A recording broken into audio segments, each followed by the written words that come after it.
Jake Redwing's weathered finger froze on the trigger, his breath catching as the mother wolf below let out a sound that pierced straight through his shattered heart. It wasn't the python coiled around her body that made him lower the gun. It was the way she looked at him, amber eyes filled with the same desperate love he'd seen in his daughter Katie's face the night she died. The massive snake shouldn't exist in Montana's wilderness, yet there it was, slowly crushing the life from a wolf whose milk-heavy teats told a story of hungry pups waiting somewhere in the forest. Sarah Whitefeather's radio crackled to life behind him. "Jake, we've got movement at the Kellerman compound. They're preparing to transport something big." Her voice carried an urgency that made his military instincts snap to attention, but it was the wolf's soft whimper, so heartbreakingly similar to Katie's last words, that shattered every wall Jake had built around his grief. "Daddy, save her," seemed to whisper through the mountain air, though his 8-year-old daughter had been dead for 5 years. Who was hunting these wolves, and why did this moment feel like his last chance to save someone? Leave a like and share your thoughts in the comments along with the city you're watching from now. Let's continue with the story. Jake Redwing had been counting sunsets for 5 years, each one marking another day he'd failed to join his family. At 65, the former Marine carried his Cherokee heritage in the strong line of his jaw and the way he moved through Glacier National Park's wilderness like a man born to it. But the confidence that once defined him had died on a rain-soaked highway outside Billings, along with his wife Emma and 8-year-old daughter Katie. The official report said drunk driving. Jake's blood alcohol had been .12 when they pulled him from the wreckage, his family already gone. He'd been driving them home from Katie's birthday dinner, her excited chatter about adopting a wolf pup from the wildlife sanctuary still echoing in his memory when the semi-truck ran the red light. The guilt ate at him like cancer. He should have been faster, more alert, should have protected them. Now he lived alone in a one-room cabin that the bank would repossess in 30 days. Medical bills from the accident had consumed his Marine pension, his savings, everything. The foreclosure notice sat on his kitchen table next to Emma's photo and the loaded Colt .45 he'd been working up the courage to use. Tonight was supposed to be the night, the 5th anniversary of the accident, the night he'd finally stopped being a burden to everyone who'd tried to help him. Sarah Whitefeather had been one of those people. 10 years younger and infinitely more patient than Jake deserved, she'd taken him under her wing when he started as a park ranger 3 years ago. Sarah understood loss. She'd lost her own daughter to leukemia at age 7, and grief had drawn them together like survivors of the same shipwreck. She never pushed him to talk, never offered empty platitudes, just worked alongside him in comfortable silence as they patrolled the vast wilderness. But Sarah didn't know about the gun or about Jake's plan. She thought he was getting better, healing. She couldn't see that every morning he woke up disappointed to still be breathing, that every night he held conversations with Emma's photograph, asking her forgiveness for surviving when they hadn't. Katie had loved wolves with the fierce passion only an 8-year-old could muster. She'd covered her bedroom walls with wolf posters, checked out every library book about them, begged Jake to take her to Yellowstone to see them in the wild. "Wolves are like soldiers, Daddy," she told him once, her gap-toothed grin making his heart swell. "They protect their pack no matter what, just like you protected your soldiers." The irony wasn't lost on him. The man who'd brought 12 Marines home alive from Afghanistan couldn't save his own family from a drunk driver who happened to be himself. Now, as autumn painted the Montana mountains in shades of gold and crimson, Jake prepared to keep his final promise to Katie. She'd made him swear to always protect the wolves, and after tonight, the wolves would be someone else's responsibility. He just hadn't expected to find one dying before he could die himself. The python's scales caught the morning light like black armor as Jake scrambled down the rocky slope, his arthritic knees protesting every jarring step. The wolf's struggles were growing weaker, her breathing shallow and desperate. Up close, the snake was massive, easily 12 feet long and thick as a telephone pole. Burmese pythons didn't belong in Montana any more than palm trees belonged in Alaska.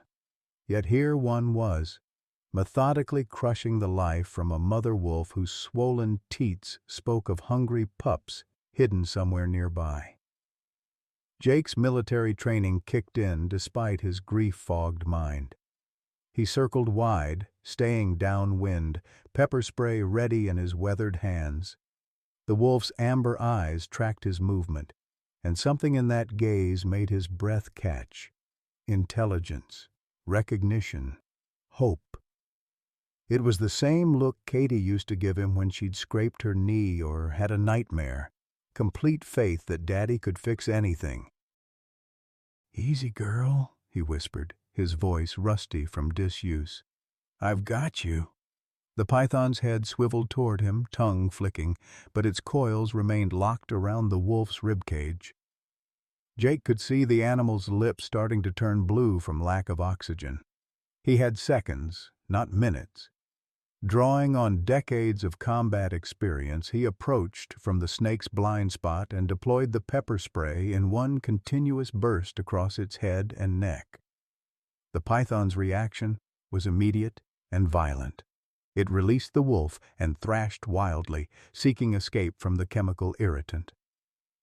The wolf collapsed to the ground, gasping, her ribs clearly bruised, but not broken. Jake expected her to bolt into the forest the moment she could breathe again. Instead, she struggled to her feet and did something that defied every textbook on wolf behavior he'd ever read. She approached him. Not cautiously, not defensively, but with deliberate purpose. She gently took the hem of his jacket between her teeth and began pulling him toward a cluster of granite boulders 50 yards away. Her limp was pronounced. The python had done damage, but her determination was absolute. "What are you trying to show me?" Jake asked, allowing himself to be led. The wolf paused at his voice, tilted her head as if considering his words, then continued toward the rocks with even greater urgency. Hidden behind the largest boulder was a shallow cave, and inside that cave were 3 of the most beautiful wolf pups Jake had ever seen. They couldn't have been more than 6 weeks old, their eyes still that milky blue of the very young, their fur the color of storm clouds. They mewled and scrambled toward their mother, desperate for milk and comfort, but it was what else Jake found in that cave that made his blood run cold. Scattered among the dried grass and leaves that served as bedding were human supplies, a metal water bowl, still containing fresh water, a torn piece of canvas that looked like it had been cut from a military tarp. And most disturbing of all, a small tracking collar, partially hidden beneath rocks, its red LED light still blinking steadily. Someone had been caring for these wolves. Someone was tracking them. And judging by the way the mother wolf kept glancing nervously at the surrounding forest, that someone might be coming back. Jake knelt beside the injured wolf, his hands gentle as he examined her wounds. The python had left deep bruises along her ribs, but nothing appeared broken. She allowed his touch without flinching, even leaning into his palms as he checked for internal injuries. It was trust so complete it took his breath away. "Who's been hurting you?" he whispered.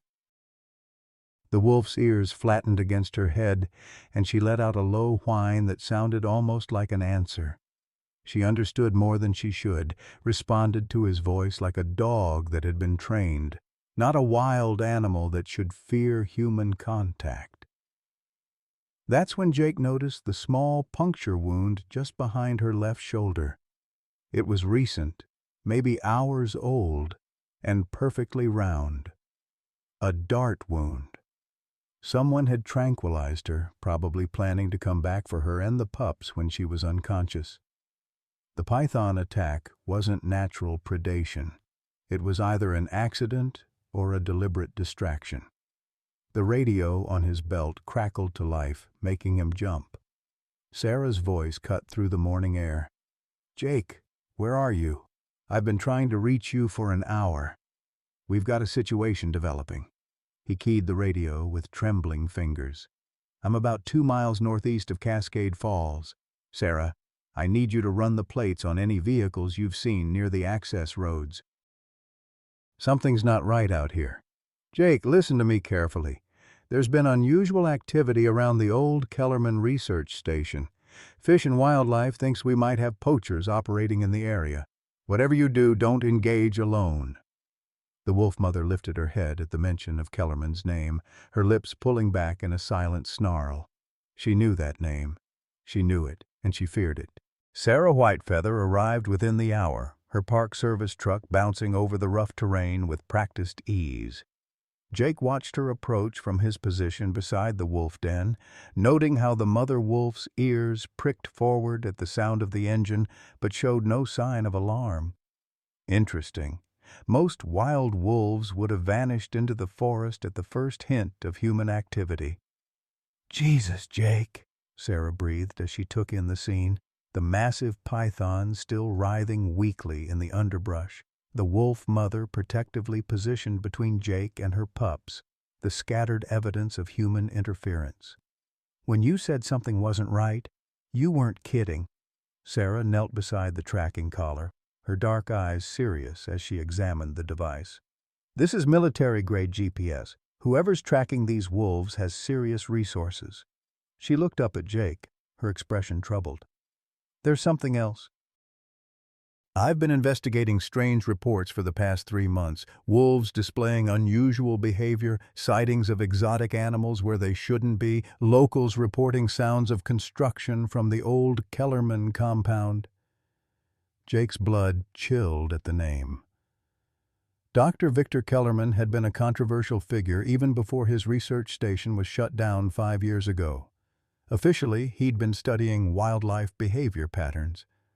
Unofficially, rumors swirled about unethical experiments, missing animals, and government contracts that violated every wildlife protection law on the books.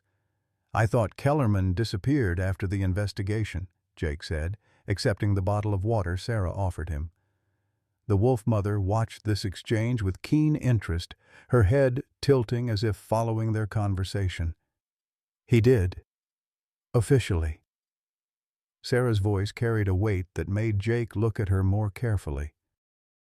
"But I've been tracking financial records, equipment purchases, shipping manifests. Someone with Kellerman's expertise and resources has been very busy.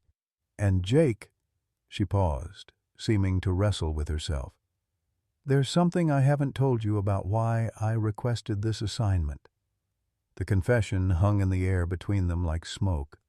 Jake had always wondered why someone with Sarah's qualifications, a master's degree in wildlife biology from University of Montana, specialized training in criminal investigation, had chosen to work as a park ranger in one of the most remote sections of Glacier National Park.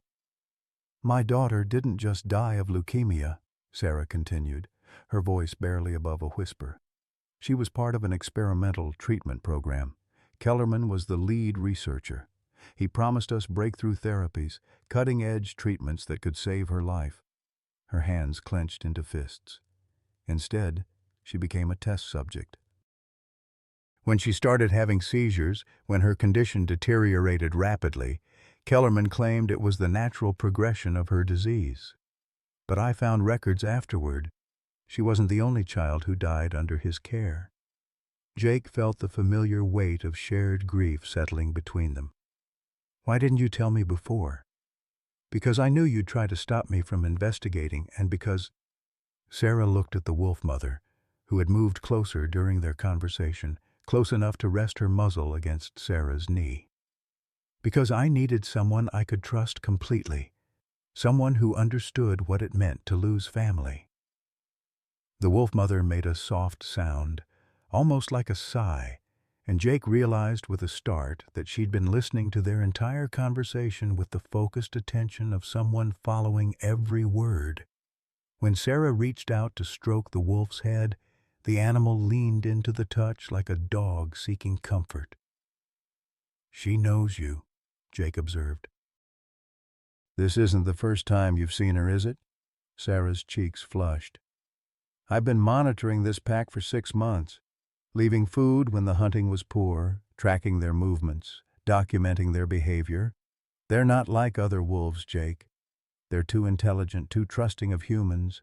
Someone's been conditioning them, training them, and I think I know why." She pulled a tablet from her backpack and showed Jake a series of photographs taken with telephoto lenses.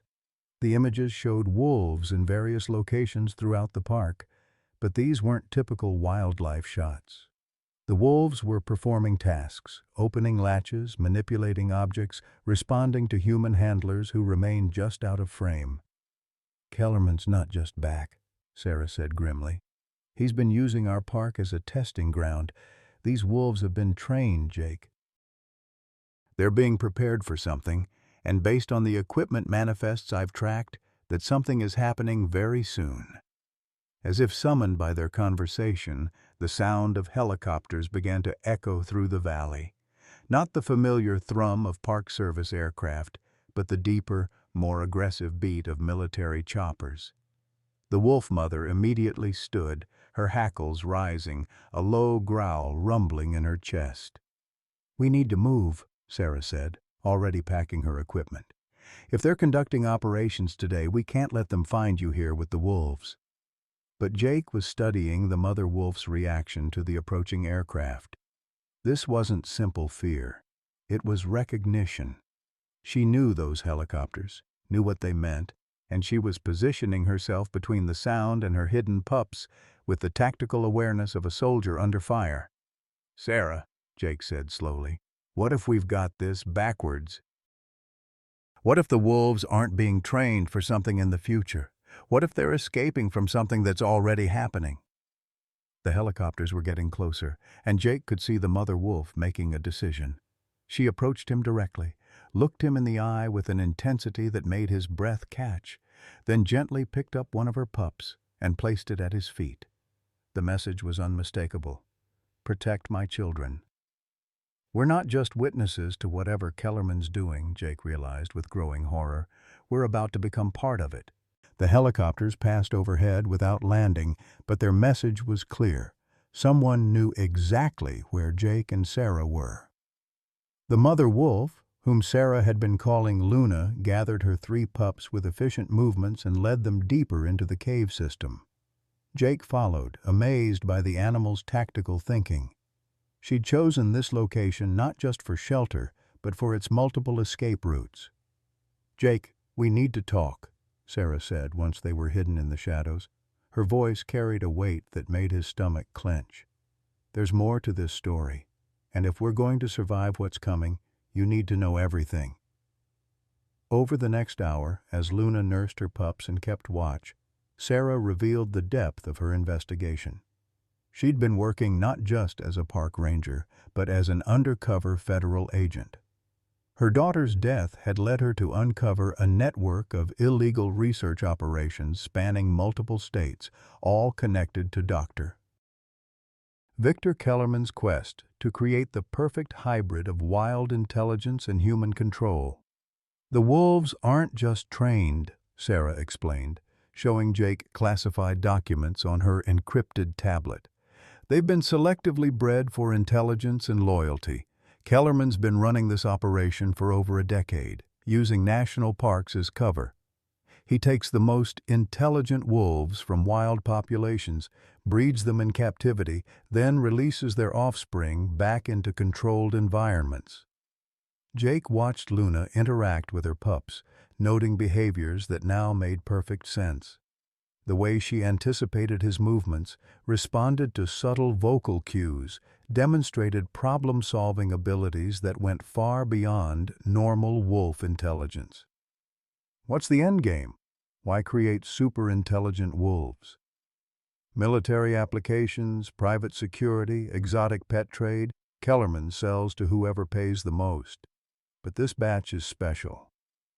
Sarah's face darkened. "These wolves have been trained as trackers, human trackers, They can follow a scent trail for weeks, distinguish between thousands of individual human signatures, and locate specific targets across vast distances. The implications hit Jake like a physical blow. They're hunting dogs for people. Worse than that, they're being sold to human traffickers, drug cartels, anyone who needs to find people who don't want to be found. Runaway children, witnesses in protection programs, escaped victims. Sarah's voice broke slightly.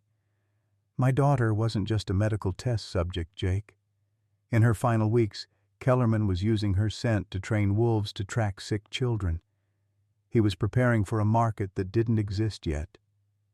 Luna lifted her head from her pups and looked directly at Sarah, as if she understood every word. Then she did something that made both humans freeze. She approached Sarah's backpack, nosed it open, and retrieved a small photograph that had fallen from the tablet case.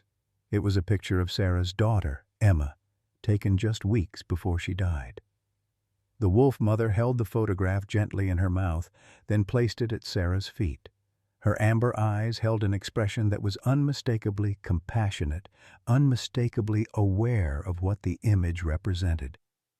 She knows, Sarah whispered, tears streaming down her face. Somehow, she knows about Emma. Jake felt the world shift around him. This wasn't just about illegal wildlife trafficking anymore. This was about children, about innocence being weaponized, about a man so consumed by grief and ambition that he'd turned protective instincts into instruments of harm.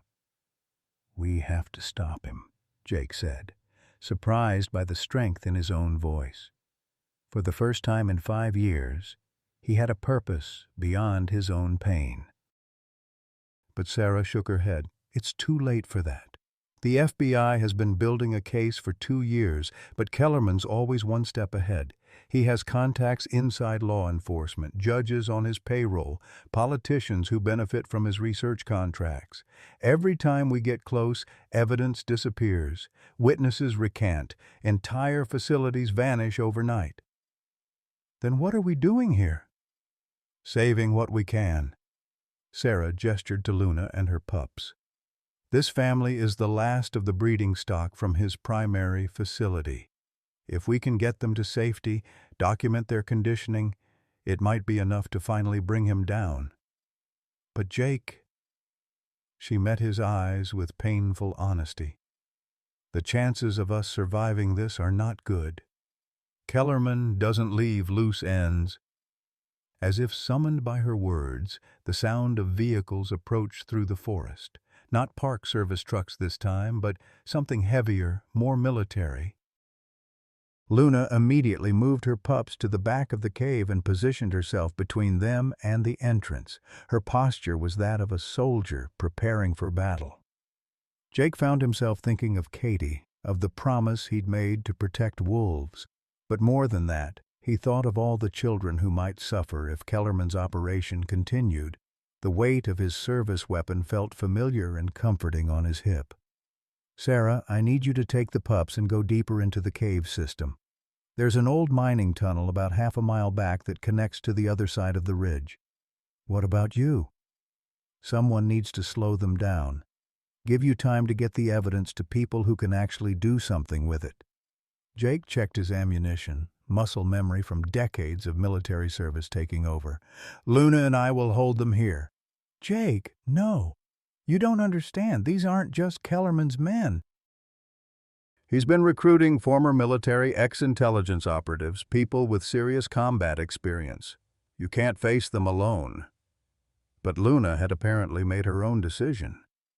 She approached Jake and performed an action that defied explanation. She placed her right paw against his left hand, maintaining eye contact in a gesture that was unmistakably a salute. Then she moved to the cave entrance, taking a defensive position that left no doubt about her intentions. She's not going with you, Jake realized. She's staying to fight. The vehicles were closer now, engines idling just beyond the tree line. Jake could hear voices, tactical communications, the sound of equipment being unloaded. Professional, organized, deadly. Sarah, listen to me carefully. In my cabin, there's a loose floorboard under my bed. Underneath, you'll find a metal box with copies of every classified document from my military service, including files on biological weapons research I helped shut down in Afghanistan. If something happens to me, those documents prove that Kellerman's work violates international law.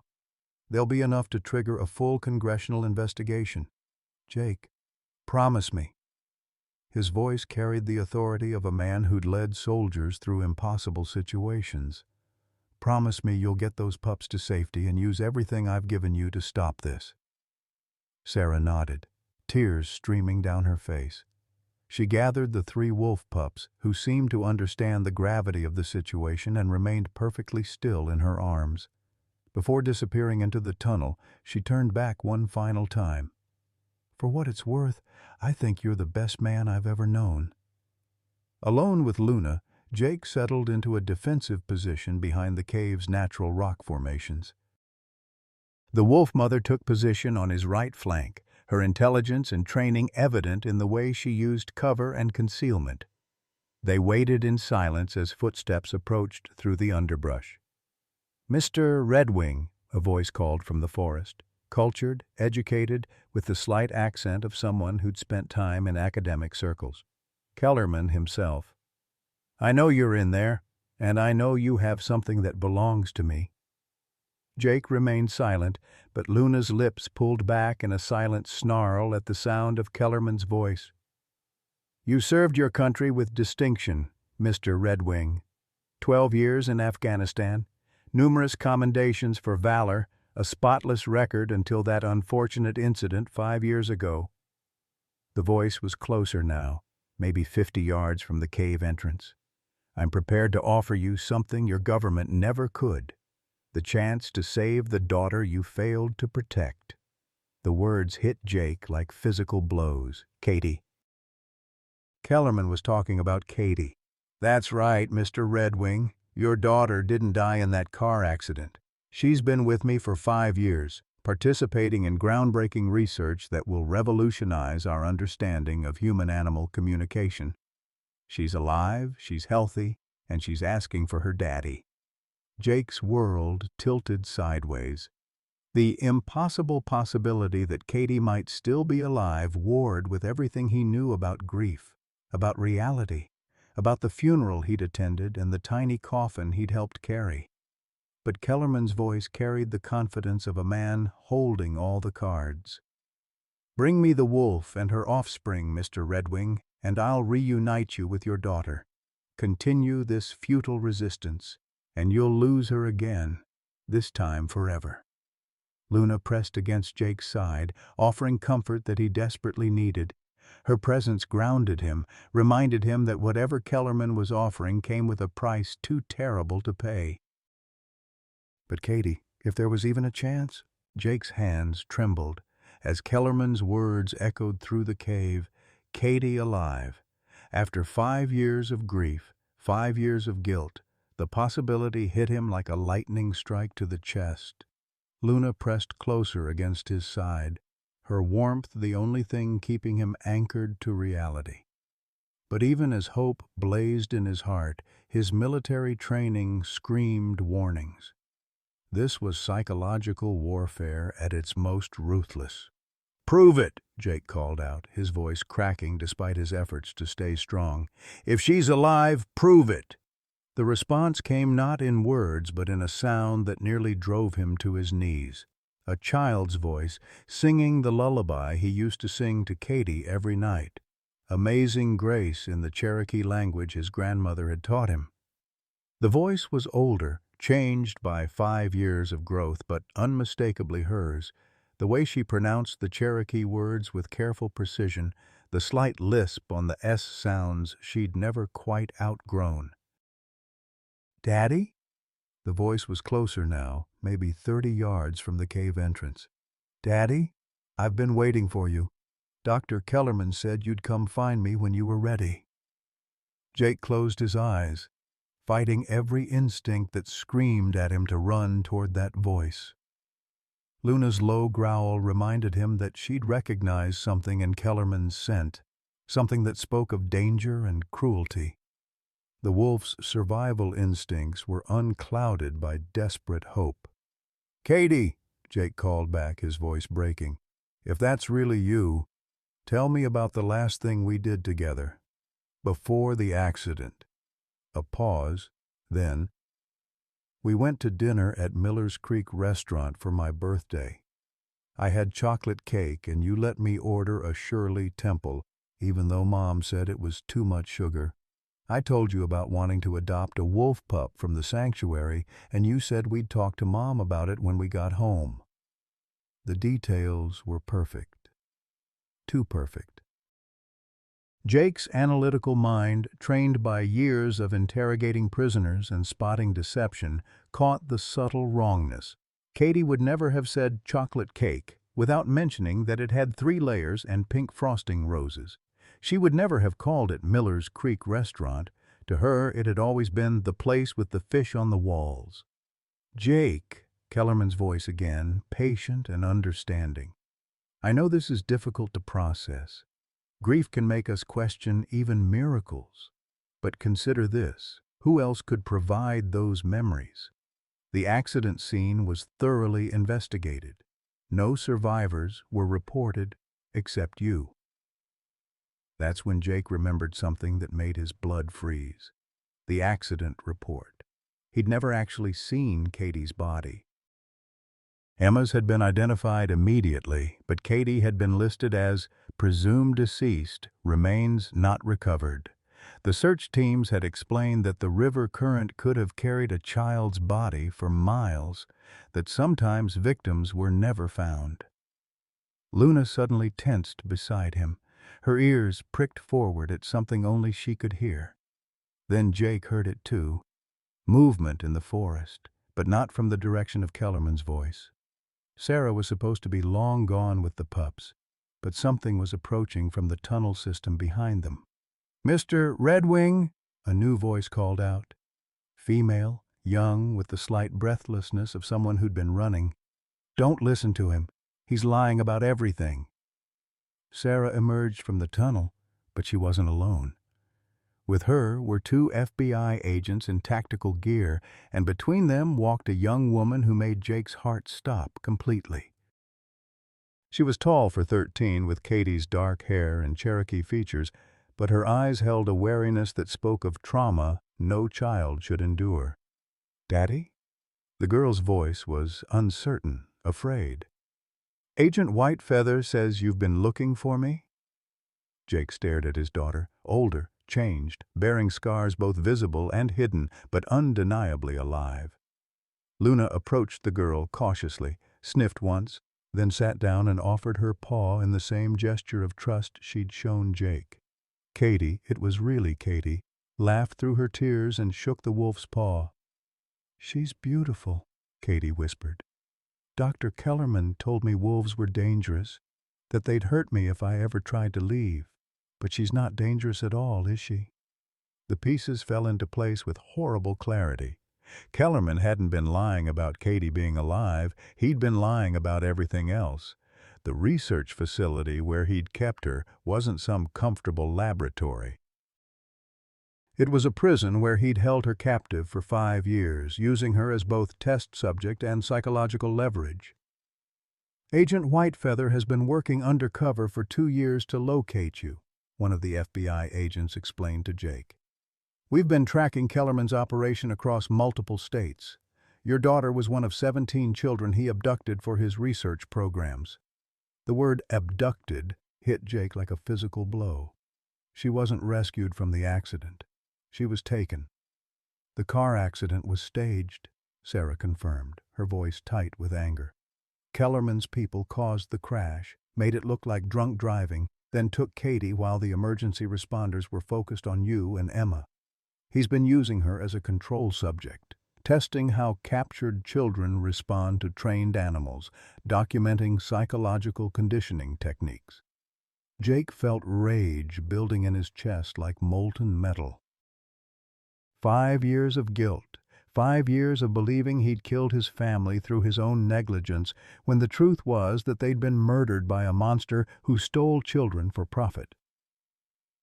"Where is he now?"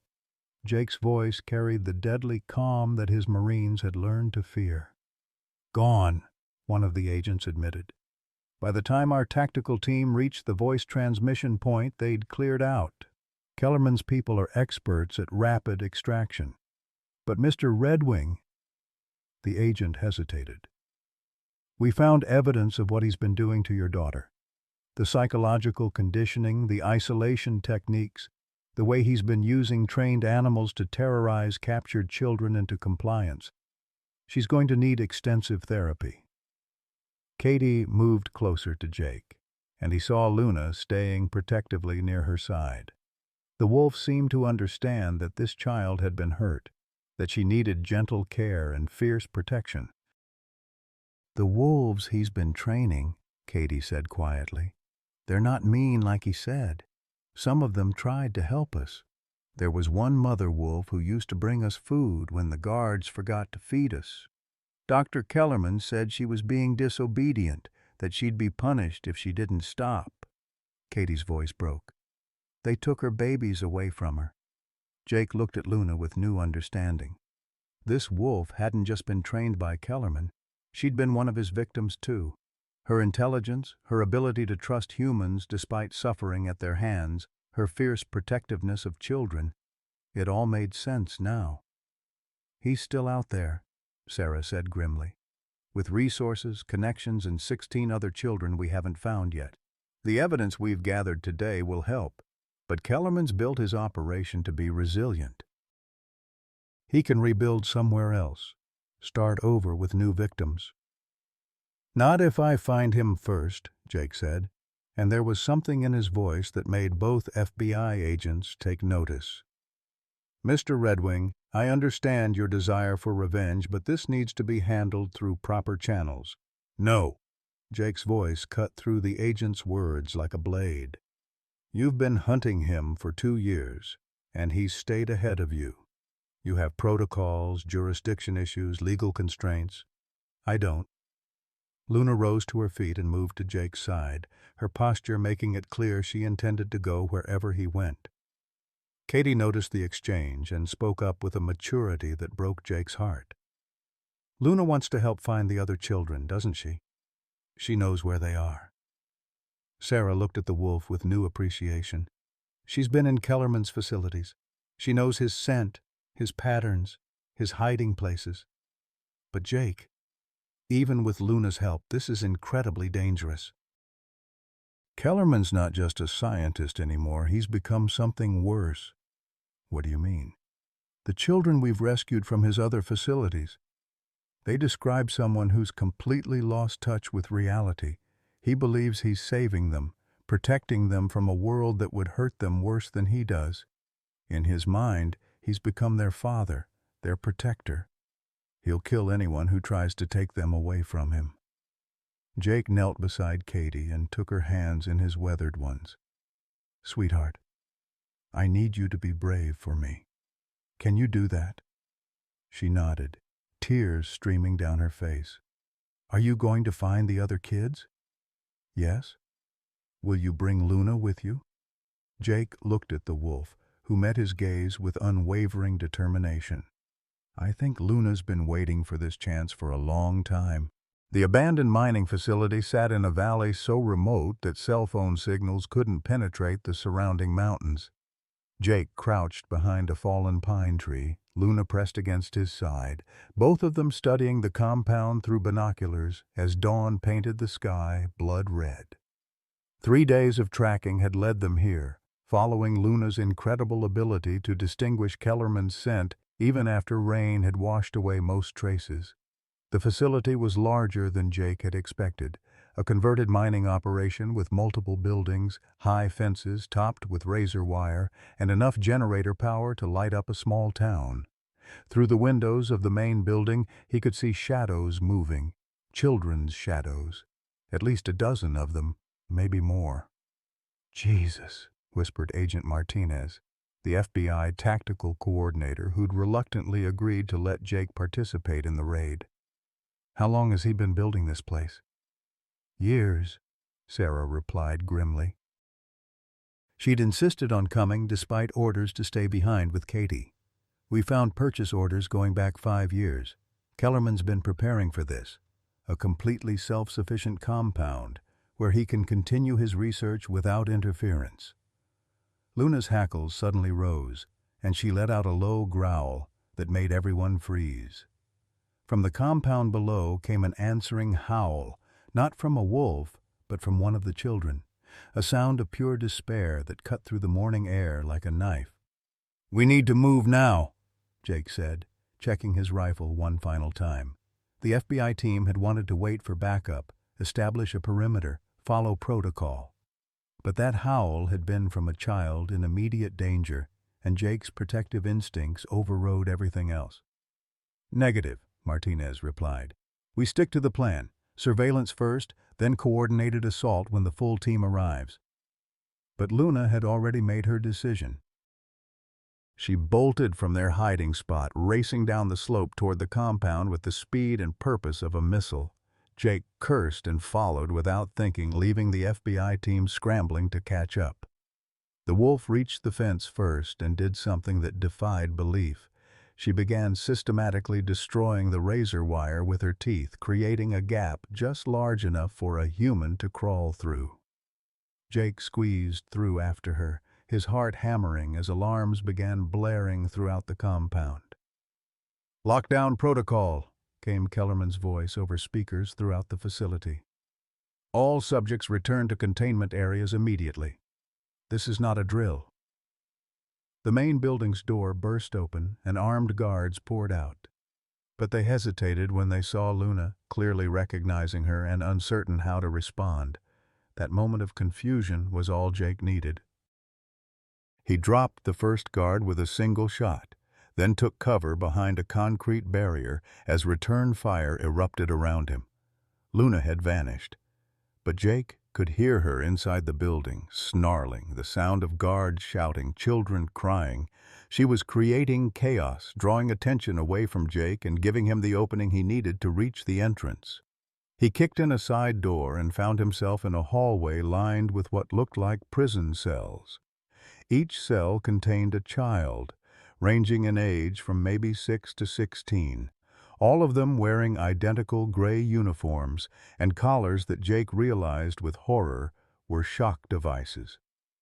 The children pressed against their cell doors, reaching through the bars toward him with desperate hope. "Where's Dr. Kellerman?" Jake asked the nearest child, a boy of maybe 10 with haunted eyes.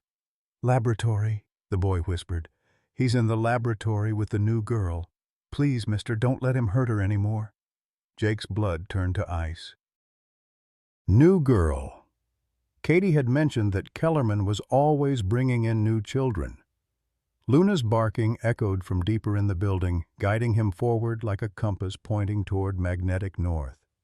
The laboratory was a nightmare of steel tables, restraint devices, and monitoring equipment. In the center of the room, strapped to an examination table, was a girl who couldn't have been older than 8. She was unconscious, IVs running into her arms, electrodes attached to her temples.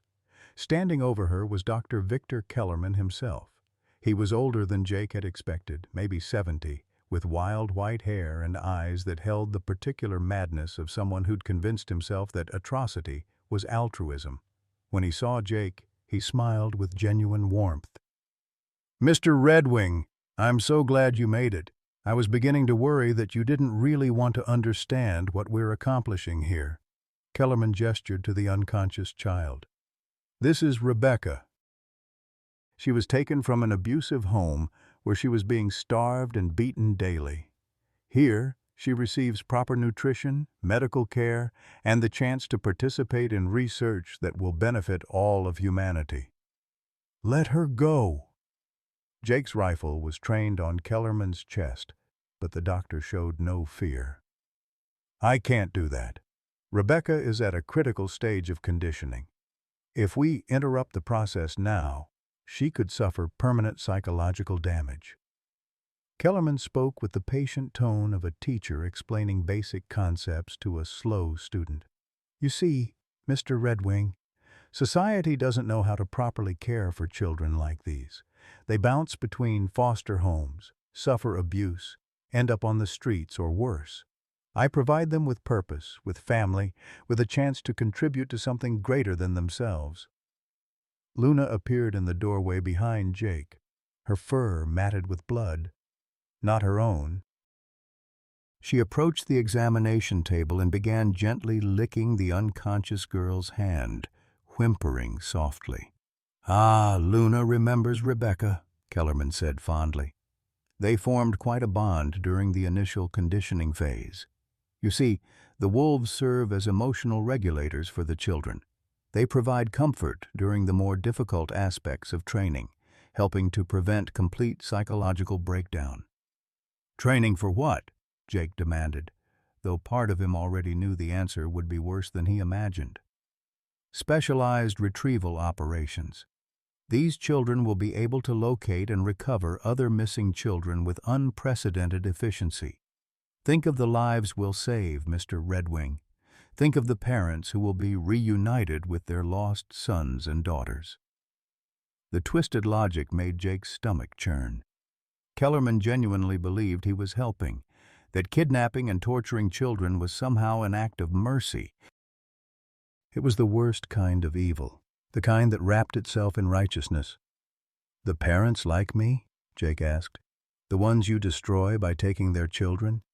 "Temporary pain for permanent good," Kellerman replied without hesitation.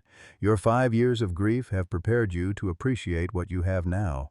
Without loss, there can be no true gratitude." That's when Jake noticed the walls of the laboratory were lined with photographs, hundreds of them, all children, all with dates and locations written beneath. Some photos were marked with red X's. "The ones with X's," Jake said, his voice barely a whisper. "They're dead." "Incompatible with the conditioning process," Kellerman confirmed matter-of-factly. "Not every child has the psychological resilience required for our program, but their sacrifice enables us to refine our techniques to save more children in the future." Jake felt something break inside him. Not grief this time, but the last restraint of civilized behavior. This man had murdered children. He'd tortured Katie for 5 years. He'd turned protective instincts into weapons of cruelty.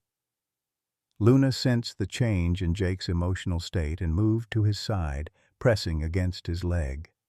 Her presence grounded him, reminded him that there were still children to save, that vengeance could wait until innocence was protected. But Kellerman's next words shattered even that restraint. Of course, some children require more intensive conditioning than others. Your Katie, for instance, has been remarkably resistant to our techniques. We've had to employ increasingly creative methods to ensure her compliance. The words about Katie hit Jake like a physical blow, but before he could react, the laboratory door burst open and Sarah stumbled in, bleeding from a head wound, her hands zip-tied behind her back. Behind her came 2 guards Jake didn't recognize, ex-military by their bearing, the kind of men who'd lost their moral compass somewhere in foreign wars and found profit in serving monsters. "Dr. Kellerman," one of the guards reported, "the FBI team is breaching the perimeter. We have maybe 10 minutes before they reach the main building." "Then we proceed with the final protocol," Kellerman said calmly, as if discussing weekend plans. He moved to a control panel and began entering commands. "Mr. Redwing, I'm afraid your arrival has forced us to accelerate our timeline considerably." The monitors around the laboratory flickered to life, showing feeds from throughout the compound. Jake's heart nearly stopped when he saw what they revealed. In a large underground chamber, 17 children sat in a circle, each wearing the shock collars Jake had seen earlier. In the center of the circle was Katie, older and changed but unmistakably his daughter, holding what appeared to be a detonator. "Katie has been our most successful subject," Kellerman explained with obvious pride. 5 years of conditioning have taught her that the only way to protect the other children is through complete obedience. She understands that any attempt at rescue will result in the deaths of everyone she's learned to love. Jake stared at the monitor in horror. Katie's face was blank, emotionless, but her hands trembled as she held the device. She'd been broken down and rebuilt into a weapon pointed at innocent children, including herself. The collars contain enough explosive to kill instantly, Kellerman continued conversationally. Quite humane, really. The children won't suffer. But Katie has been programmed with a simple choice. Detonate the collars if anyone attempts to remove the children from the facility, or watch as they're killed one by one through other means. Luna let out a sound Jake had never heard from a wolf before, a keen of pure anguish that seemed to come from the depths of her soul. She understood what was happening, understood that the children she'd tried to protect were being used as weapons against each other. "You're insane," Sarah gasped, struggling against her restraints. "These are children, not lab rats." "On the contrary, Agent Whitefeather, or should I say, Emily Chen," Kellerman's smile was cold. "I know exactly who you are, and why you've been hunting me. Your sister didn't die of leukemia in my care. She died because her parents waited too long to bring her to me, because society's fear of innovation doomed her to a conventional death." Sarah's face went white. "You're lying. Am I?" Emily Chen, age 7, died at Children's Hospital of Philadelphia on March 15, 2018. You were 16, old enough to remember how the doctors gave up on her, how they sent her home to die because their precious ethics prevented them from trying experimental treatments that might have saved her life. Jake saw Sarah's composure crack completely. This wasn't just about her fictional daughter from her cover story. Kellerman had found and weaponized her real trauma, the loss that had driven her to become an FBI agent in the first place. "The difference between us, Miss Chen, is that I refuse to accept that some children are beyond saving. Every child in my care has been rescued from situations where they would have suffered far worse than anything I've done to them. Abuse, neglect, trafficking. I've given them purpose, family, a chance to matter."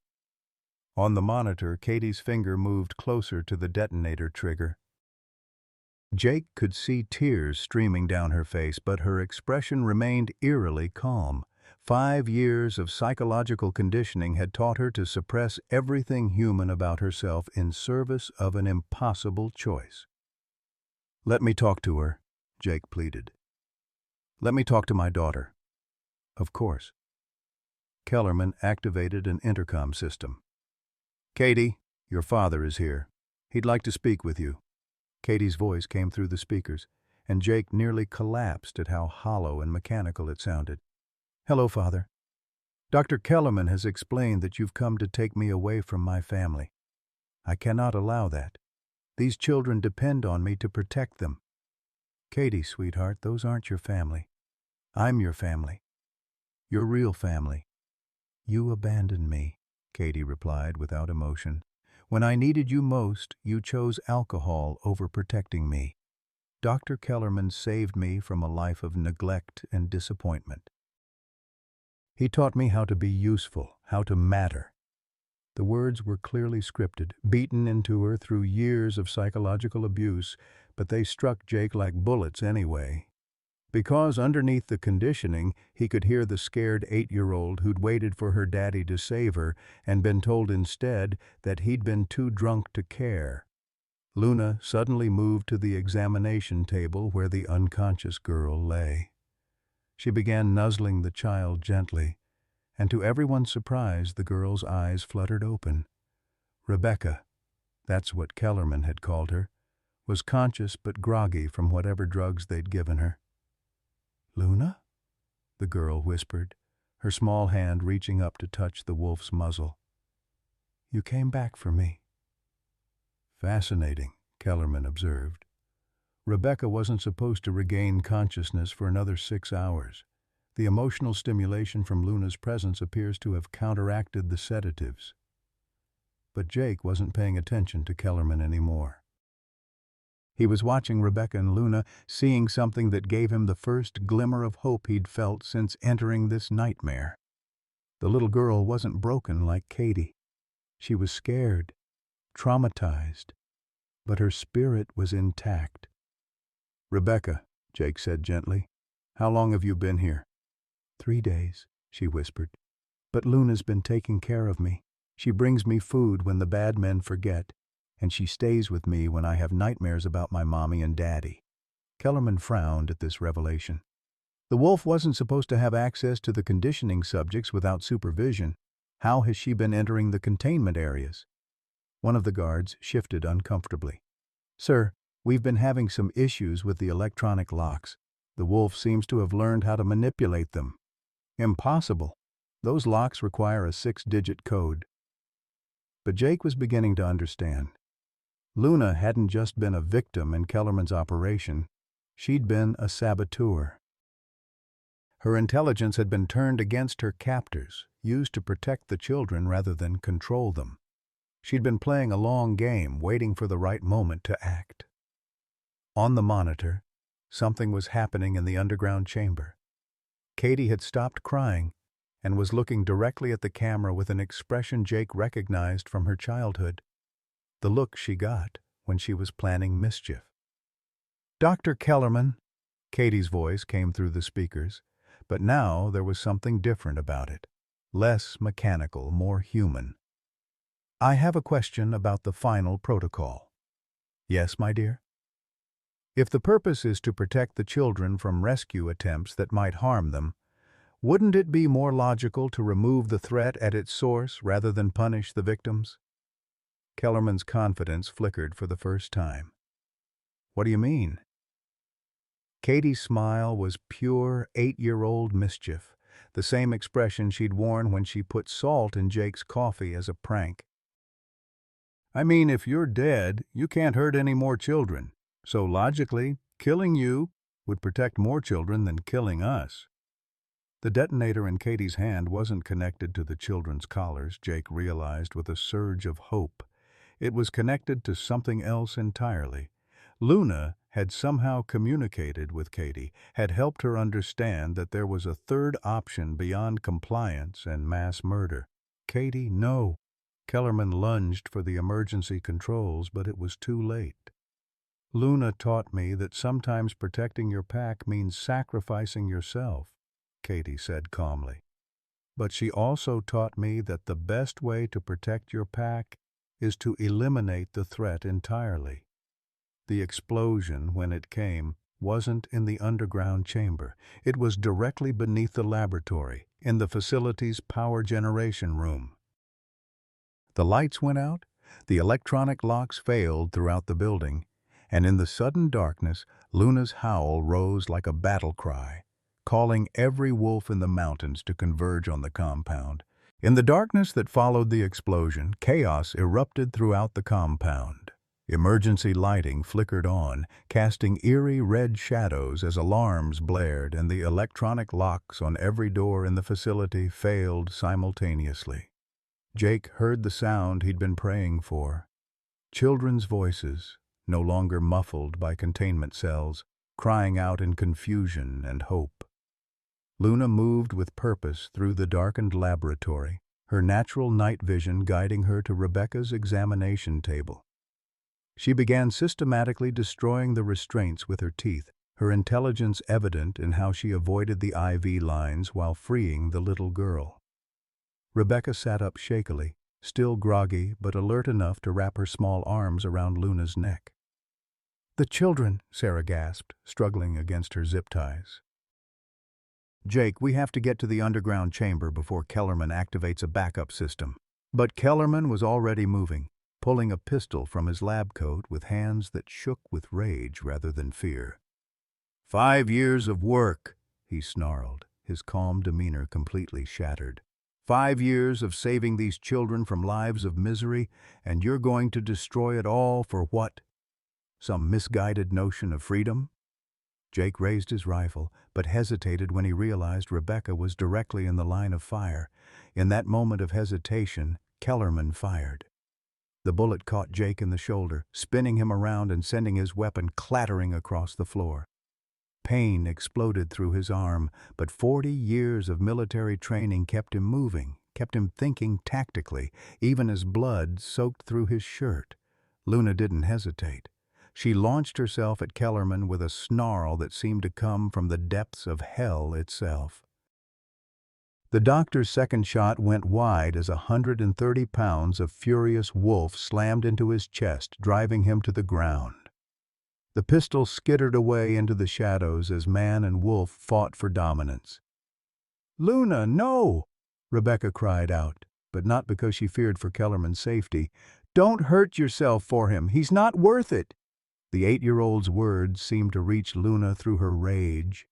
She pinned Kellerman to the floor with her paws on his chest, her fangs inches from his throat, but she didn't deliver the killing bite that would have ended everything.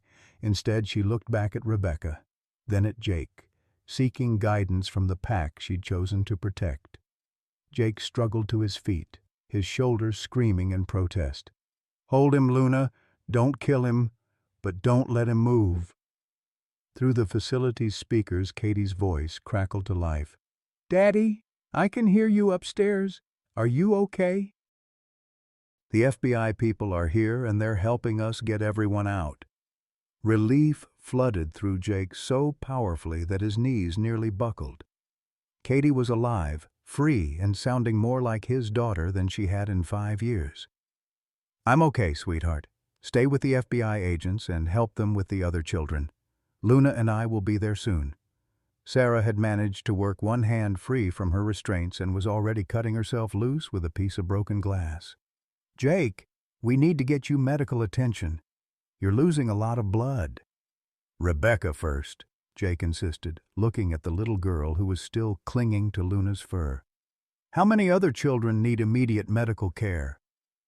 "Dr. Kellerman kept detailed records," Sarah said grimly, gathering up files from the laboratory's computer terminal. "According to these, at least 6 children require urgent psychiatric evaluation, 3 need medical treatment for malnutrition, and 2—" She paused, her face going pale. "2 are listed as non-responsive to conditioning. We need to find them quickly." Kellerman laughed from beneath Luna's paws, a sound devoid of sanity. "You still don't understand, do you? These children were dying before I saved them. Rebecca was found in a basement where her stepfather had been selling her to strangers for drug money. Katie was in a car with a drunk father who was going to kill her through negligence. I gave them purpose, meaning a chance to help save other children like themselves." "By torturing them," Jake said, his voice deadly quiet. "By preparing them for a world that would torture them far worse." Kellerman struggled against Luna's weight, his eyes wild with fanatic conviction. "Do you know what happens to children who age out of the foster system? Do you know the statistics on childhood sexual abuse, on trafficking, on the thousands of children who disappear every year into lives of unimaginable horror?" Rebecca spoke up then, her small voice cutting through Kellerman's rant with devastating clarity. "My mommy and daddy weren't perfect, but they loved me. You never loved any of us. You just used us." The simple truth of it silenced Kellerman completely. Out of the mouths of babes came the condemnation that no amount of twisted logic could refute. FBI agents flooded into the laboratory, their tactical lights cutting through the red-tinted darkness. Agent Martinez took one look at the scene.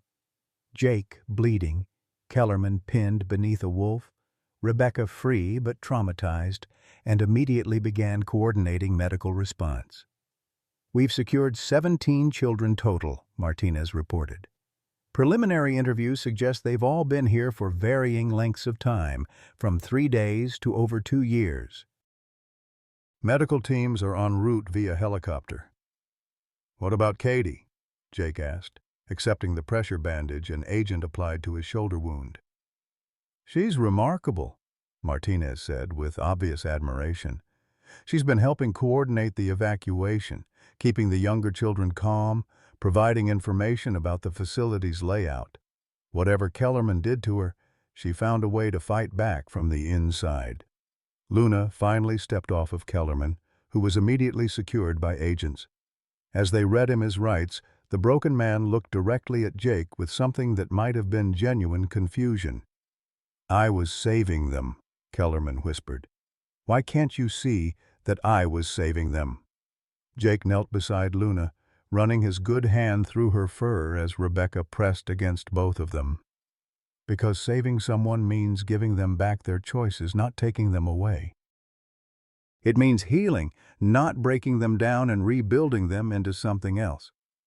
The helicopter medical evacuation took hours. Jake insisted on waiting until every child had been safely transported before allowing the medics to work on his shoulder. Luna never left his side, and Rebecca refused to be separated from Luna, creating a small family unit that no one had the heart to break apart.